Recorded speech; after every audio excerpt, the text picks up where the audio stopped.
Le Qatar a organisé donc ce samedi une cérémonie réunissant représentants du gouvernement de Kinshasa et rebelles du M23. Les deux parties ont signé une feuille de route en vue d'un accord de paix. Il est impossible à ce jour de vous dire combien de personnes ont péri dans ce conflit. En revanche, selon les Nations Unies, 7 millions de personnes ont dû fuir l'est de la République démocratique du Congo depuis la résurgence de ces violences. Aurélie Bazaraki-Bangula évoque depuis Kinshasa les nombreux points encore à négocier dans le cadre de cet accord.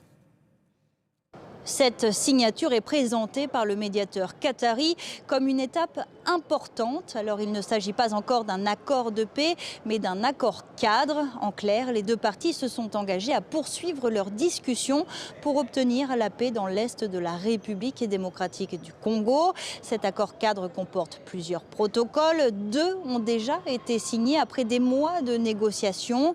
L'un sur le mécanisme de suivi et de vérification du cessez-le-feu et l'autre sur la libération des prisonniers.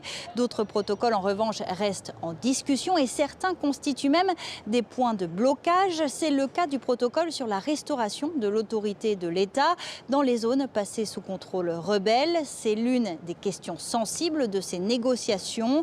Le texte prévoit une restauration progressive des institutions et des services de l'État. Cela concerne par exemple l'ordre public avec la police, mais aussi l'accès aux documents d'état civil pour les citoyens.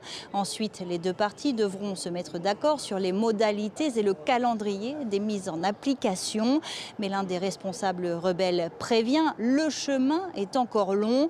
Sur le terrain, la situation reste tendue. Cette nuit, des bombardements à l'arme lourde ont été signalés dans plusieurs territoires de l'Est congolais.